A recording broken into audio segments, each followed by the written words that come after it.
तो दोस्तों, आप में से बहुत से लोगों का, खासकर पत्रकारों का ये सवाल आया मेरे लिए कि ये जो ट्विटर ने अमूल के ऐड को दबाया या फिर गूगल प्ले स्टोर ने कई ऐप्स को दबाया, इस बारे में मेरी क्या प्रतिक्रिया है और जो ग्लोबल टाइम्स में ये आर्टिकल निकला है इसके बारे में।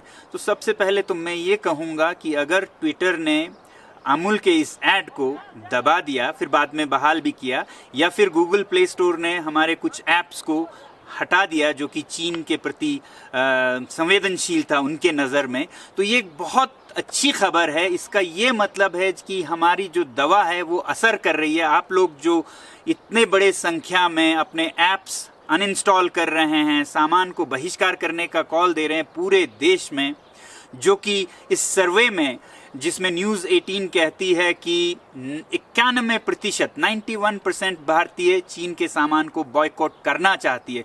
तो इसका असर हो रहा है चीन पर, जिससे कि वो मजबूर होकर ट्विटर पर दबाव डाल रहा है, गूगल प्ले स्टोर पर दबाव डाल रहा है कि वो इन चीज़ों को दबाए।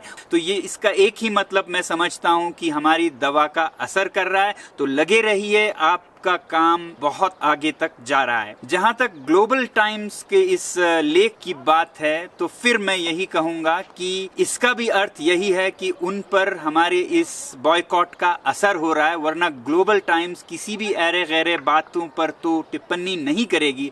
अगर वो ये टिप्पणी कर रही है कि भारत के लोग चीन के सामान के बिना तो रह ही नहीं सकते हैं, तो किसी वजह से कर रहे हैं। और मैं आप लोगों पर छोड़ता हूं, जवाब मैं नहीं, आप भारतीय जनता देंगे कि क्या आप लोग चीन के सामान के बिना रह सकते हैं या नहीं। क्या आपको इतनी आसक्ति है चीन के ऐप्स और सामान से कि सीमा पर जो जवान हमारे जान देने को निकले हैं उनको जितनी तकलीफ हो, हमें अपने ऐप चाहिए, हमें अपने फ़ोन चाहिए, ये आप जवाब देंगे चीन को। मेरी आपसे यही गुजारिश है कि असर हो रहा है, बस लगे रहिए। आप हैं सिपाही वॉलेट के, और आप देश के लिए जान नहीं जिंदगी देने वालों में से हैं, और दूसरी तरफ हमारे सैनिक जान तक देने के लिए निकल चुके हैं।